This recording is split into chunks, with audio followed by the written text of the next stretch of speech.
Hey Rayleigh, and anybody else watching, and welcome back to another message from your father. 1 Samuel 19, 20, and 21 is where we are today. If you remember, we looked at David and Goliath yesterday, as well as that turning of Saul, that jealousy that he has towards David. Again, Saul has slain his thousands, and David his tens of thousands. So we see that jealousy just continue on with today's stuff. What we're looking at today is, again, Saul tries to kill David. We look at David and Jonathan and their bond. Beyond that, we'll see David fleeing to a couple different places, and then one of those big ones is the town of Nob. And so we're going to see him reclaim that sword of Goliath as well, which is, I think, pretty cool. So again, 1 Samuel 19, 20, and 21. So chapter 19. Saul told his son Jonathan and all the attendants to kill David. But Jonathan was very fond of David and warned him, "My father Saul is looking for a chance to kill you. Be on your guard tomorrow morning and go into hiding and stay there. I will go out and stand with my father in the field where you are. I will speak to him about you and will tell you what I find out." Jonathan spoke well of David to Saul his father and said to him, "Let not the king do wrong to his servant David. He has not wronged you, and what he has done has benefited you greatly. He took his life in his hands when he killed the Philistine. The Lord won a great victory for all Israel, and you saw it and were glad. Why then would you do wrong to an innocent man like David by killing him for no reason?" Saul listened to Jonathan and took this oath: "As surely as the Lord lives, David will not be put to death." So Jonathan called David and told him the whole conversation. He brought him to Saul, and David was with Saul as before. Once more, war broke out, and David went out and fought the Philistines. He struck them with such force that they fled before him. But an evil spirit from the Lord came upon Saul as he was sitting in his house, with his spear in his hand while David was playing the harp. Saul tried to pin him to the wall with his spear, but David eluded him as Saul drove the spear into the wall. That night, David made good his escape. Excuse me. Saul sent men to David's house to watch it and to kill him in the morning. But Michal, David's wife, warned him, "If you don't run for your life tonight, tomorrow you'll be killed." So Michal let David down through a window, and he fled and escaped. Then Michal took an idol and laid it on the bed, covering it with a garment and putting some goat's hair at the head. When Saul sent men to capture David, Michal said, "He is ill." Excuse me. Then Saul sent the men back to see David and told them, Bring him up to me in his bed, so that I may kill him." But when the men entered, there was the idol in the bed, and at the head was some goat's hair. Saul said to Michal, "Why did you deceive me like this, and send my enemy away so that he escaped?" Michal told him, "He said to me, 'Let me get away. Why should I kill you?'" When David had fled and made his escape, he went to Samuel at Ramah and told him all that Saul had done to him. Then he and Samuel went to Naioth and stayed there. Word came to Saul, "David is in Naioth at Ramah." So he sent men to capture him. But when they saw a group of prophets prophesying, with Samuel standing as their leader, the Spirit of God came upon Saul's men, and they also prophesied. Excuse me. Finally, he himself left for Ramah and went... Excuse me, I'm so sorry. Finally, he himself left for Ramah and went to the great cistern at Seku, and he asked, "Where are Samuel and David?" "Over in Naioth at Ramah," they said. So Saul went to Naioth at Ramah. But the Spirit of God came even upon him, and he walked along prophesying until he came to Naioth.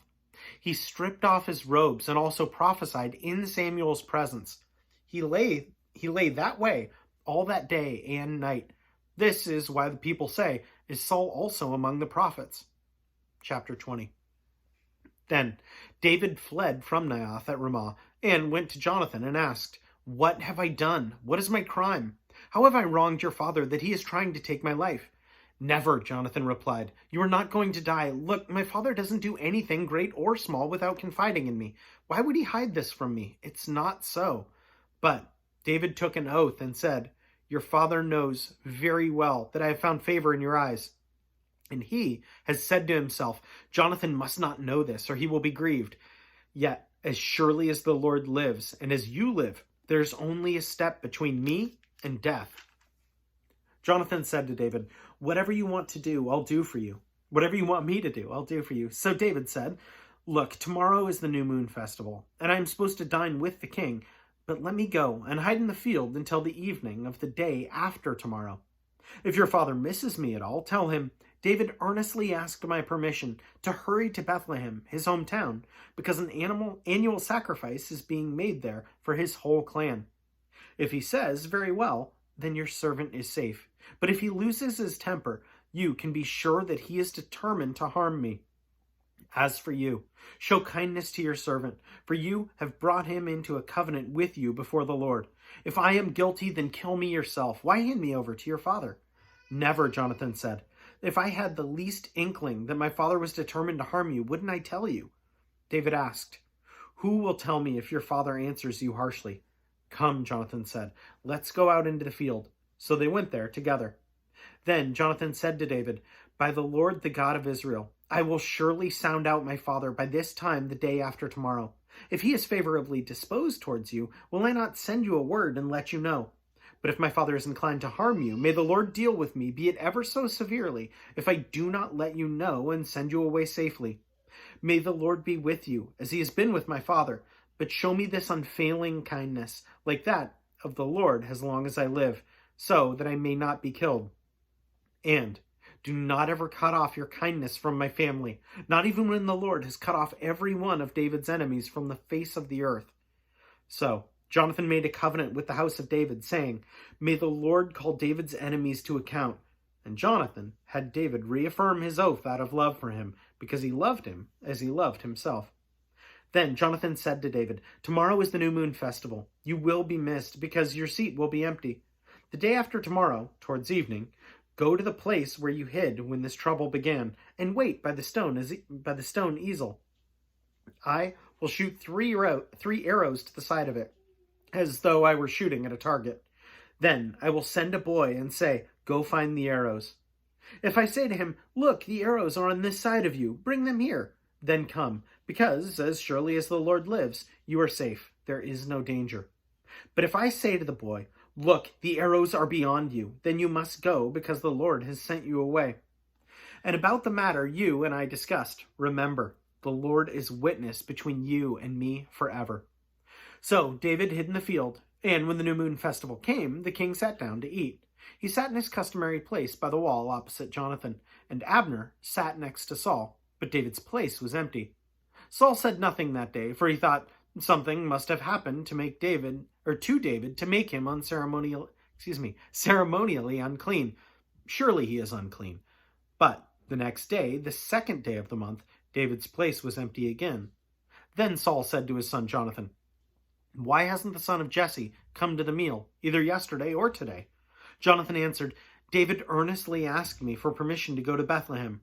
He said, 'Let me go because our family is observing a sacrifice in the town, and my brothers ordered me to be there.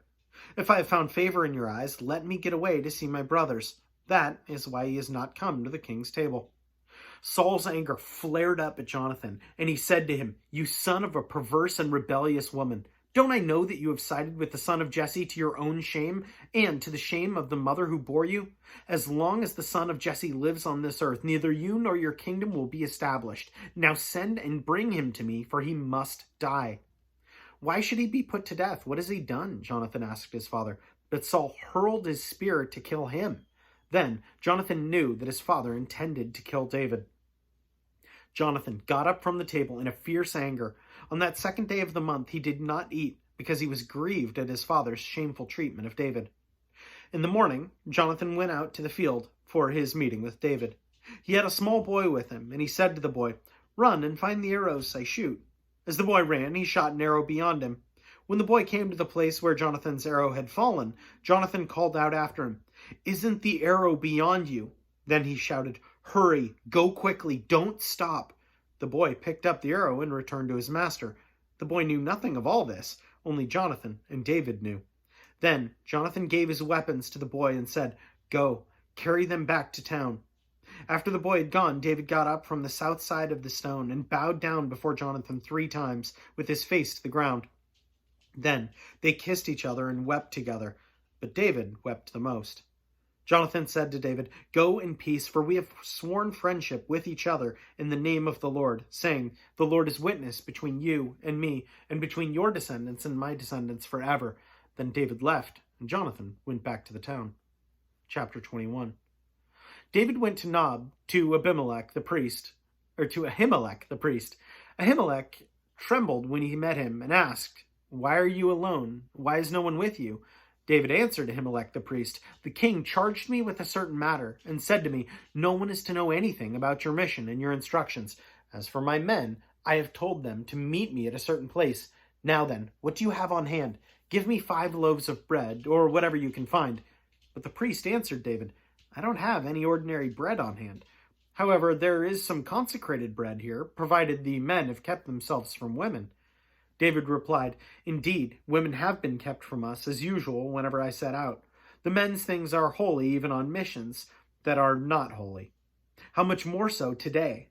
So the priest gave him the consecrated bread, since there was no bread there except the bread of the presence that had been removed from before the Lord and replaced by hot bread on the day it was taken away.